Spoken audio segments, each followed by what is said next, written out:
नमस्कार दोस्तों, सबसे पहले आप सभी का मेरे इस यूट्यूब चैनल पे बहुत-बहुत स्वागत है, अभिनंदन है। तो आज मैं आपके सामने डिस्कस करने वाली हूँ प्रेम क्या है। बहुत ही ट्रेंडिंग और पॉपुलर शब्द है या टॉपिक है जिसके बारे में डिस्कस करने जा रही हूँ आज मैं। हर इंसान समझना चाहता है कि प्रेम क्या है। तो हर इंसान का एक अपना-अपना ओपिनियन है जो कि वो प्रेम के लिए देता है। क्योंकि प्रेम जो है वो हर व्यक्ति से संबंधित है, इसलिए हर व्यक्ति का अपना-अपना ओपिनियन है। तो उसमें कोई प्रेम की एक पर्टिकुलर डेफिनेशन नहीं हो सकती है कि किसी एक व्यक्ति के द्वारा प्रेम की डेफिनेशन लिख दी गई और वो सारी डेफिनेशन जो है वो सबके द्वारा फॉलो की जाए। तो प्रेम का ऐसा तात्पर्य बिल्कुल भी नहीं है। तो आज मैं अपने शब्दों में कि मेरे हिसाब से प्रेम क्या है वो मैं डिस्कस करने जा रही हूँ, वो मैं आप लोगों को बताने जा रही हूँ। प्रेम कोई सर्टेन कंडीशन नहीं है कि जिस कंडीशन को प्राप्त करने के बाद आप बोल दोगे कि हाँ हाँ हाँ मुझको लव हो गया है, या प्रेम कोई ऐसा एक सर्टेन लेवल ऑफ एनर्जी नहीं है कि जिस एनर्जी के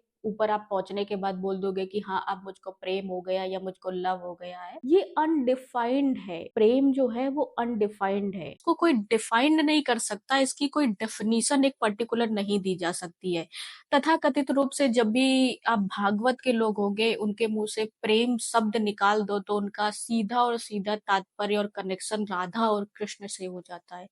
तो कहीं ना कहीं से ये राधा कृष्ण का जब संबंध प्रेम से कर दिया जाता है तो मुझे ये समझ नहीं आता है कि और जो भगवान हुए जैसे कि भगवान शिव और पार्वती के बीच में नफरत तो नहीं थी ना, उनके बीच में भी प्रेम था। भले ही राधा कृष्ण से थोड़ा सा डिफरेंट था। और भगवान शिव और सती की बात होती है तो उनके बीच में भी प्रेम था। ऐसा नहीं था ना कि वो प्रेमलेस थे या उनके बीच में प्रेम नहीं था। जब भगवान शिव और गंगा के बीच में बात आती है तो वहां भी प्रेम था। भगवान राम और सीता के बीच में भी प्रेम था। तो प्रेम जो है वो अनडिफाइंड है, इसको कोई डिफाइन नहीं कर सकता है। कहीं ना कहीं प्रेम को अगर आप डिफाइन करने की कोशिश करो तो मैं अपने शब्दों में जो समझती हूँ या अपने समझ से जो समझती हूँ, तो जो प्रेम या लव है, it's a way of expressing your romance and care for someone, right. हो सकता है कृष्ण को वो प्रेम मिला जो अदर भगवान को नहीं मिल पाया, तो इसका मतलब ये नहीं है कि जो और दूसरे भगवान थे उनके बीच में प्रेम नहीं था, या भगवानों के अलावा जो समाज में लोग रहते हैं उनके बीच में प्रेम नहीं होता है, तो वो प्रेमलेस नहीं होता। ऐसा कोई भी व्यक्ति नहीं है जो कि प्रेम के बिना हो। और प्रेम ऐसा नहीं है कि कभी प्रेम नहीं था, या प्रेम ऐसा नहीं है कि कभी प्रेम नहीं रहेगा। जब आपको लव हो जाता है या प्रेम हो जाता है, इट डजंट मीन कि आपको कोई एक्स्ट्रा हार्मोनल इंजेक्शन दिए गए हैं जो कि आपके प्रेम को या लव को बैलेंस करने के लिए एक सर्टन कंडीशन पे आपको पहुंचा दिया गया, राइट। तो ऐसा बिल्कुल भी नहीं होता है। तो प्रेम जो है वो अनडिफाइंड है और ये सबके लिए है। जैसे कि मैं एक दिन सुन रही थी जया किशोरी जी को और देवी चित्रलेखा जी को। जब जया किशोरी जी से पूछा गया कि प्रेम क्या है, तो जया किशोरी जी का आंसर था कि प्रेम कृष्ण है।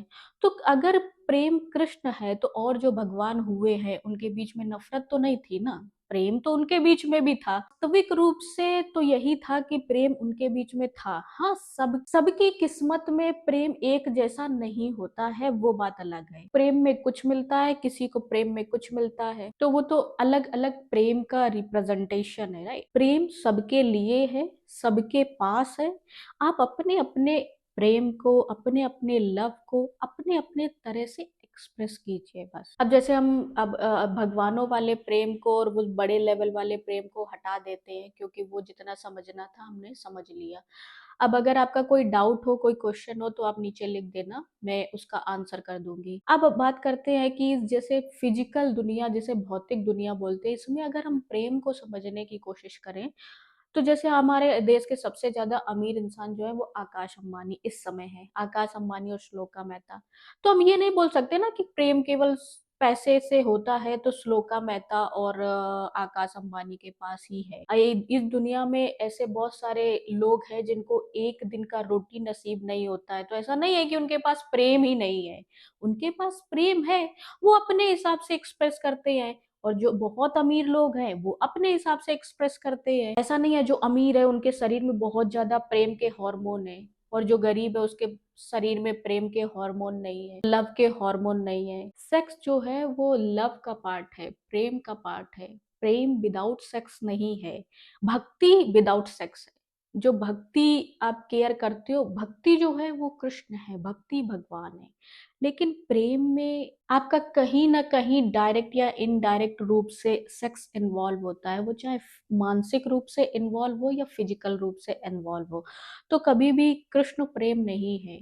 या हमारे यहाँ सेक्स की 64 कलाएं दी हुई हैं, हमारे हिंदू धर्म शास्त्रों में दी हुई है। और मैं कुछ ऐसा नहीं बोल रही हूँ कि वल्गर बोल रही हूँ जो आपको लगे अरे ये क्या बोल दिया, ये तो बहुत वल्गरिटी वाली बात हो गई। तो ये वल्गरिटी वाली बात नहीं है। वल्गरिटी का मतलब अगर आप चीजों को डिस्कस नहीं करोगे, आप बहुत ही ओपन रूप से डिस्कस नहीं करोगे, तो इसका मतलब ये सही नहीं है कि वो चीजें होती नहीं है। बल्कि अगर आप डिस्कस नहीं करते हो तो जो चीजें आप जिस जिस तरह से समाज में रिप्रेजेंट होनी चाहिए वो ना होके वो गलत तरीके से यूज होने लगती है। और आप जब भी कभी अगर मध्य प्रदेश का खजुराहो टेम्पल देखा हो या खजुराहो मंदिर देखा हो, तो उसमें वो पूरा मंदिर जो है वो सेक्स से या संभोग की कलाओं को दर्शाता हुआ मंदिर है। तो ये कोई छुपाने वाली चीज नहीं है, बल्कि एक अच्छे वे में बताने वाली चीज है कि अच्छा वे क्या है। जो खजुराहो मंदिर है वो स्पष्ट रूप से दिखाता है कि जो लव है उसमें सेक्स इन्वॉल्व है, जो प्रेम है उसमें सेक्स इन्वॉल्व है।